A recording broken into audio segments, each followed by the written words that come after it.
حضرت سیدنا کعب رضی اللہ تعالیٰ عنہ ارشاد فرماتے ہیں کہ ایک شخص نبی پاک صلی اللہ علیہ وسلم کے سامنے سے گزرا تو صحابہ کرام علیہم رضوان نے اس کی چستی دیکھ کر، بڑا چست نوجوان تھا، بڑا تیز چل رہا تھا، اس کی چستی دیکھ کے صحابہ نے کہا کاش اس کی چستی اللہ کے راستے میں ہوتی، یعنی عبادت میں لگا ہوا ہوتا یا جہاد میں لگا ہوا ہوتا، کاش اس کی چستی اللہ کے راستے میں ہوتی۔ تو نبی پاک صلی اللہ تعالیٰ علیہ وسلم نے فرمایا اگر یہ اپنے چھوٹے بچوں کی ضروریات پوری کرنے نکلا ہوا تو پھر بھی یہ اللہ کے راستے میں ہی ہے،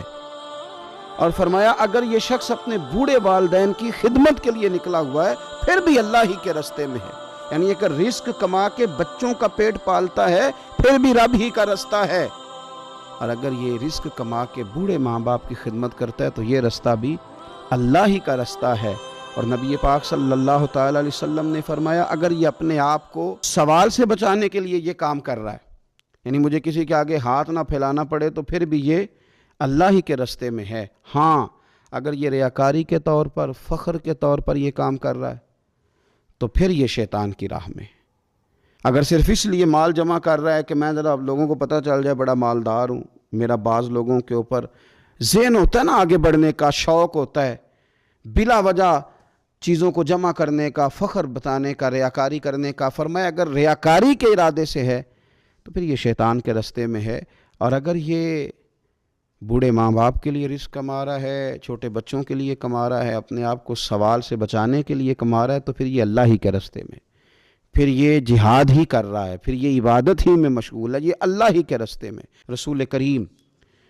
صلی اللہ تعالیٰ علیہ وسلم نے جو سبق ہمیں پڑھایا وہ صرف یہ ہے کہ رزق کماتے وقت تمہاری نیت کا اعتبار ہے،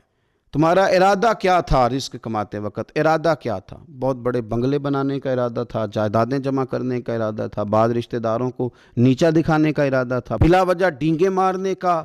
اور اونچی اونچی باتیں کرنے کا ارادہ تھا، یا تمہارا ارادہ یہ تھا کہ حلال آ جائے تاکہ میں سوال سے بچ جاؤں،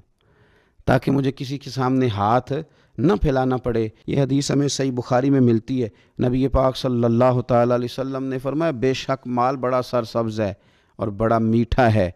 فرمایا جس نے اچھی نیت کے ساتھ مال حاصل کیا بڑا میٹھا ہے، بڑا سرسبز ہے، اور جس نے اچھی نیت کے ساتھ حاصل کیا اللہ اسے برکت عطا کر دے گا۔ تھوڑے پیسوں میں برکت ہو جائے گی، تھوڑے میں بھی، کئی دفعہ تھوڑے پیسے ہوں گے پر ختم نہیں ہوں گے، ان میں برکت ہو جائے گی، نیت اگر ٹھیک ہے۔ اور حضور صلی اللہ تعالیٰ علیہ وآلہ وسلم نے ارشاد فرمایا اگر کسی نے بری نیت کے ساتھ حاصل کیا تو اس میں برکت نہیں ہوگی،